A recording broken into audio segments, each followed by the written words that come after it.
And then just like that, the anger just disappeared. It was just gone. And I thought about them as children of God. I thought about them in the life before this one, when we all raised our hands and said, I'm going with Christ. And I realized that we were the same. And at some point, they had strayed so far from the path that they had committed murder. And whether or not they understood the gravity of that in that moment or not, at some point they would.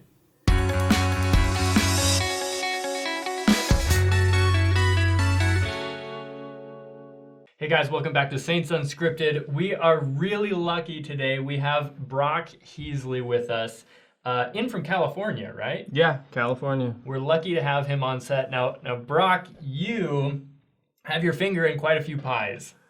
A few. Is that how you say that? Is it thumb in pies or is it finger in pies?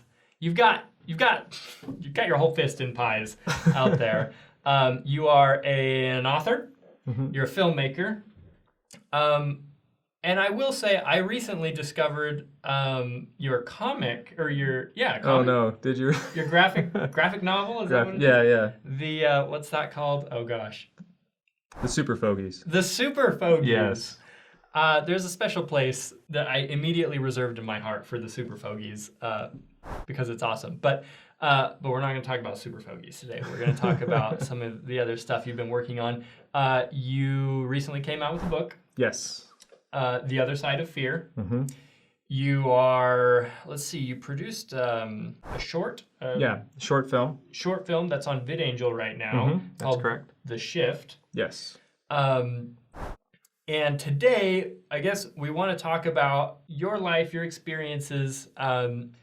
The theme is kind of how you've been able to find God's light amidst trials. And I expect that in the midst of that, we're going to be able to figure out kind of where these different projects come from, the Shift and your book. Yeah, because there's definitely some crossover there. Yeah. Well, let's start wherever you want to start then. Maybe we can start with a little bit about your book. I read a few pages of it, but I stopped myself because I didn't want to learn too much before you told us about kind of your experiences. Because when we think about, finding God's light amidst dark times, everybody's thinking about their dark times, right? Right. What are those for you, if I might ask? So for me, the book is a memoir. It's a memoir about my father was involved in 2 armed robberies in his life. He was the victim of 2 armed robberies. He was not the shooter. He was the one who was shot in his lifetime. And the first one happened just 3 days shy of my 12th birthday, and he was hit by 13 bullets. He was hit by 13 bullets, and he lived. I think what kept him alive was his will to live. I really love my dad a whole lot. I'm really glad he's around. Gotcha! And the second armed robbery happened 8 years later. And that one, he was only hit by 3 bullets, but he actually died. And so, you look at that, for me in particular, 12 to 19. I was 19 years old when he died. And I was on my mission at the time. I was 10 months into my mission. But those are really formative years for me. Formative in the sense of, that's when we come of age. You're talking about my high school years. You're talking about my junior high years. And so thinking about my dad and thinking about him and his example at 19, when he dies, the exact same. It's like lightning striking twice, right? Hardly anybody is the victim of 2 armed robberies. Was it in the same, because if I remember correctly, he owned a store that sold weapons? Yes, he did. Yeah, he owned a gun store, and it was also a store, oddly enough, that sold like bait and tackle and candy. And so it was a place where I thought of as my second home. It was a gun store, but it was also a place that was a lot of fun for me. And both of these robberies happened in that store, yes. And so it was pretty much the same circumstance each time. And what was interesting about my dad after being shot the first time was that he really never talked about the guys that did it to him. It just wasn't something that he preoccupied himself with. To me, he was an example of forgiveness. And that largely came from his faith. I was raised in the church, and he converted to the church as a young man. And, for him, it was just, he moved on with his life, and he would make a joke about the guys, if I just had 5 minutes alone in the room with those guys. That was the joke he would make. But that was literally all he ever said about them. And so it was a powerful example that was set for me, so that when he died, when it happened again, that was something that I had to reconcile. How do I regard the men whose names I don't know, whose faces, well, I know now, but whose faces and names I didn't know? How was I supposed to regard them, as they stole my father from me? And that is the kind of darkness that a lot of us experience. Maybe your circumstance isn't the same as mine, but we've all had those periods of darkness. And in thinking about that, and thinking about, when do we see our Heavenly Father's love and light the clearest? Like, when is he the most obvious to us? And that is usually through a time of trial. It's through a time of trial that we see him. And so in that sense, trials, darkness is really important, because that's how we define light. And that was the case for me, and I won't ruin the book, but I really had to deal with that. I had to deal with what had happened in the light of the gospel, and the transformation that happened within my heart and within my own mind was incredible and powerful, and one of the most significant experiences of my life. And that was largely due, I think, to two things. Number one, the example of my father that he'd already set, and the gospel of Jesus Christ, which I had been teaching every day on the streets of Arizona. And so in that sense, I was very fortunate. So the book is about that. And it's about, coming of age within the church. There's also kind of a faith journey that I'm taking within the book of, because I had my time of questioning. I had my time of doubting. And that's all represented there as well. Yeah. I think about talks from general authorities. Like, I remember one by President Eyring where he talks about praying for trials. Right. And I was like, don't want to do that. Yeah. But then I think about all the times that I've prayed, God, are you there? If you're there, show yourself to me somehow, right? Right. And you bring up a great point that oftentimes those times when we do recognize him, those are really hard times.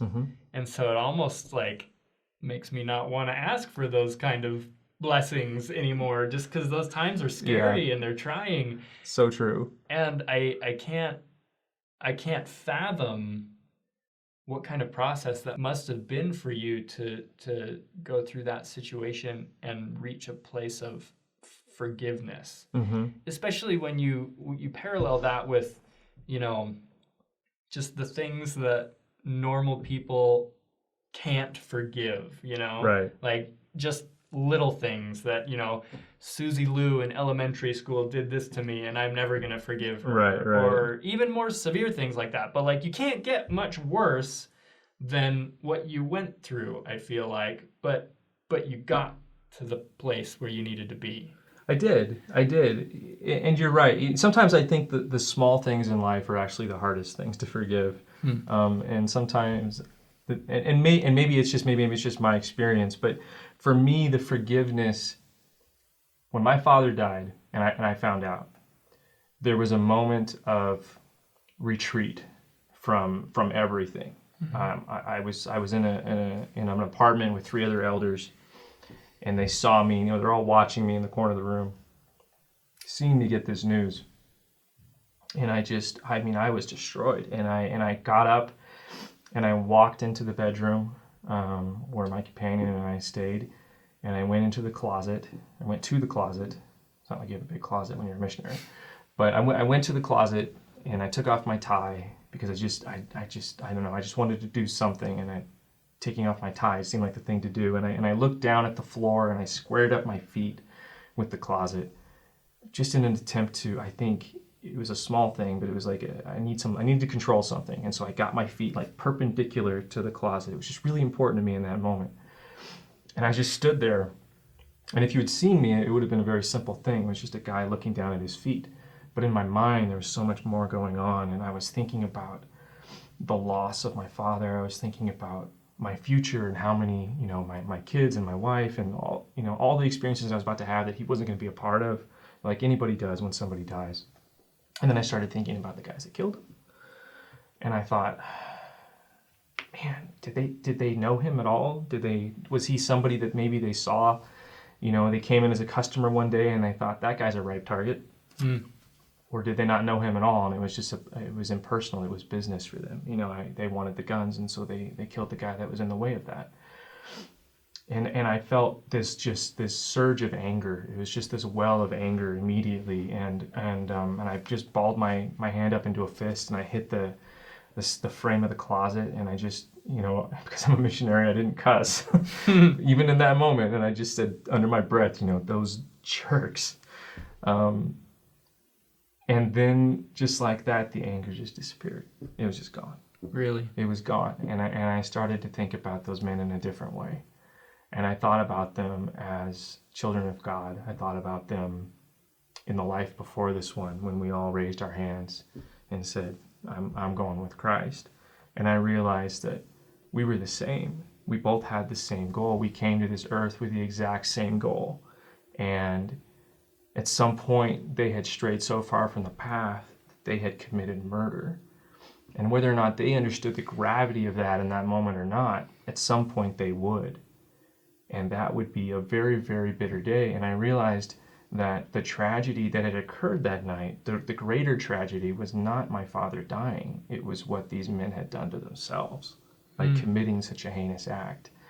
And so all of a sudden, this well of empathy just surged within me, and this well of sympathy and even love.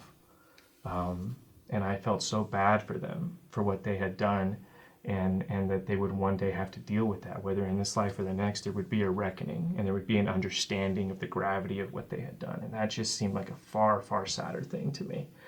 And so, I was able to forgive. It was as simple as that, and I have never had a moment of anger towards them since that night. That feeling has remained with me. I mean, we're talking 24 years now, that since that happened. And was there a reckoning in this life for them? Did they catch them? Were They did arrested? catch them, and they went to prison. And as far as I know, that's where they still are. I've been trying to find out more about them, because in all honesty, I would love to meet them. I'd love to talk with them. And in my book, I talk about, what I would say to them. But my mom is kind of preventing me from knowing. She knows, but she won't. She doesn't want me to go do that. Yeah. So I'm working on it, but I don't know too much about them. Okay. Yeah. So where does the shift come into this? And Right. maybe, can I give a quick summary Please. of it? Okay, so Do it.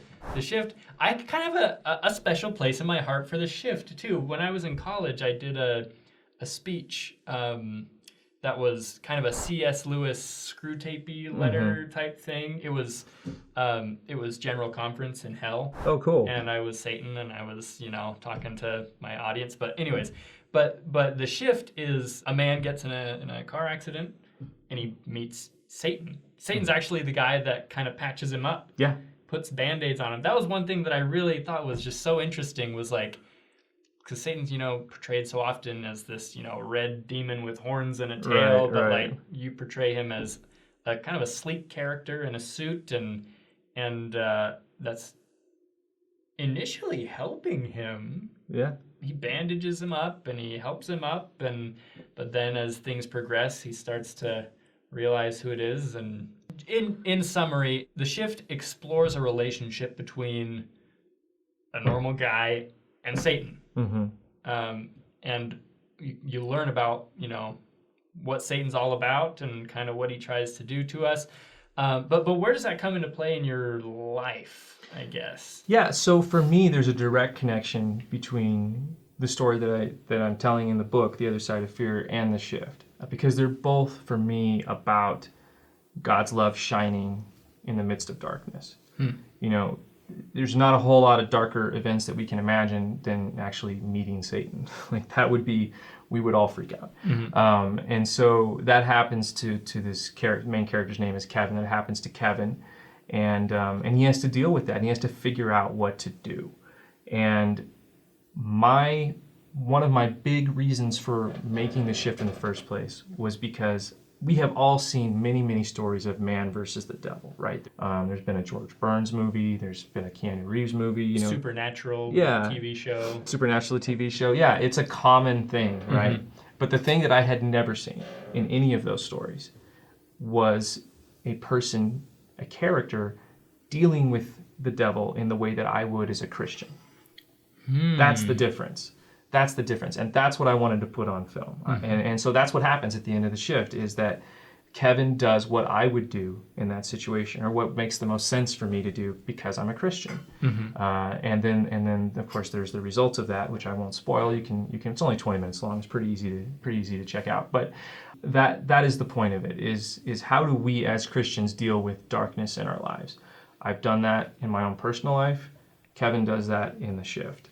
And I think that is a really important thing to get across to people, a really important thing to represent, and to do it in an intelligent way. You know, one of the reasons I did the shift too is because I think a lot of faith-based films and fiction isn't really that great, to be honest. This is kind of cheesy. Yeah. And so yours honestly, it kind of has a bit of a sci-fi element in it does. It has a sci-fi element. So I'm staking some territory here, right? Yeah. Where I'm saying this is a very different thing. Yeah. And in fact, if you watch it on YouTube, on a YouTube channel, I have a little intro, because I found that people need a little intro. They need a little bit of hand-holding to say, hey, you know, this is a different thing. It makes it sci-fi. It's dark. It's a little bit like Twilight Zone, but go with it. And I think those who do go with it, I have found universally, it resonates with them in a completely different way than most faith-based material does. And because I do think that we're on the crest of a wave right now. I'm looking at things like The Chosen. You know,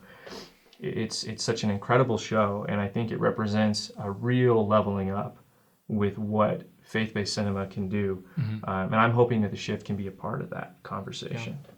By the way, The Chosen, we've interviewed the creator of The Chosen a couple times now, Dallas Jenkins, so check those out if you haven't. But going back to the shift, one thing that what you just said brought to mind was I feel like the shift portrays a principle that was taught a couple general conferences ago that has stuck with me. When I don't remember who the speaker was, but they said that your faith does not exempt you from trials. It is meant to get you through trials when they come. Absolutely. And that hit me so hard at the time, because, you know, as a Latter-day Saint, we believe we have, you know, the restored gospel and the true church, and so we're set. Like, we're not going to go through any trials, because God doesn't give trials to people who know the truth and who have faith, you know. But then after hearing that general conference, I was just like, no, that's not how it works. It's absolutely not how it works. And the scriptures tell us that's not how it works. Yeah. I mean, look at the life of Joseph Smith. Has there ever been a man besides Jesus Christ who has been more punished than he has been? And for what? Yeah. What, I mean, was he a perfect man? No, but he certainly didn't deserve all that was handed to him. Yeah. But I think one of the biggest examples, and we have it right there in the scriptures, and it's an often overlooked story, and that's Job. He has an entire book dedicated to him in the Bible, and Job is really a story of a guy who has done nothing wrong, who has misery heaped upon him. And the Shift feature film is going to be a modern day retelling of the story of Job. Because when you reach the end, I'm going to spoil it just a little bit here. When you reach the end of the Shift short film, you've got a person who has had a powerful witness of faith, who knows that God is real. And what happens to that guy after that? That's what I want to explore in the feature film. When he walks out the door and goes into whatever his life is next, what happens to that guy? And what I want to happen to him is the same thing that happens to me and to you as a believer, which is life doesn't get easier. Life doesn't get easier. And so I have to deal with that. Well, what does that mean? Does that mean that maybe I was mistaken and maybe this witness I've had is wrong? Does it mean that I'm a bad person? Does it mean that... What does it mean? And those are the questions that we ask ourselves. We ask ourselves, why is there suffering? Why is there darkness? Why is there bad things in this world?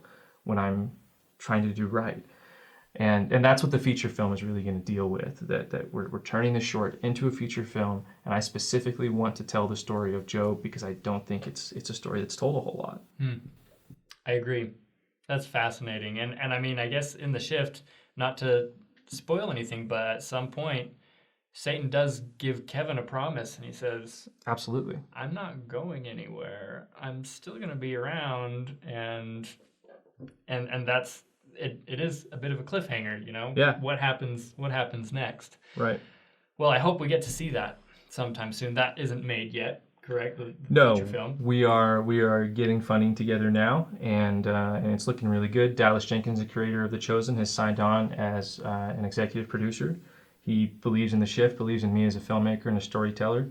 Dream team. I'm so excited to have Dallas. He is such a smart guy and such an incredible artist. Yep. So to have him on board and helping me is amazing. We've also got Dan Hasseltine and Matt Nelson, who are the composers for The Chosen. They're going to be composing the music for the shift. Great. So we're assembling the right team, and I think I'm looking forward to getting into production soon. Cool. Yeah. All right. Well, just to wrap up, I think you have a powerful message of faith and forgiveness. And I guess my final question for you would be, for those out there who are in the midst of those dark times, that are in the middle of it right now, what message would you have for them? I would say look to the scriptures. In looking at the scriptures and looking at what people have gone through, in those stories, I'm thinking about Joseph. I'm thinking about Joseph Smith. I'm thinking about Christ. I'm thinking about Job. Those stories bring me a lot of comfort. They teach us to look to God and to have faith. And faith, a lot of times, I think, really just boils down to patience. It really does. It boils down to patience. It boils down to, I need to wait this out. I need to trust that God is still there, even though I can't see him, even though he doesn't seem to be involved. And having the patience and the strength to wait for him to manifest himself again, and to trust him enough that whatever's happening right now that is difficult is actually for our good. And we see that time and time again when we look in the scriptures. The scriptures are great because we can look at them and see the totality of someone's life. And sometimes in doing that, I think we forget that when they were living it, they didn't know what was going to happen. When Joseph was in prison for all those years, he didn't know that he was going to be let out. We can look at the story and it's just like, 10 verses later, oh, he's done. But for him, it was, I don't remember how many years, but it was years. We need to remember that. We need to remember that these were real people who went through something very real, and they did not know the ending. And that's the same for us. And if we trust and if we have that patience, which I believe is very much related to faith, we can literally get through anything. I truly believe that. Awesome. I would say if you're a VidAngel subscriber, you can watch The Shift right now. It's also on YouTube, and the book is available pretty much anywhere books are sold. Seeing as how people are already here on YouTube probably watching this video, where can they find The Shift?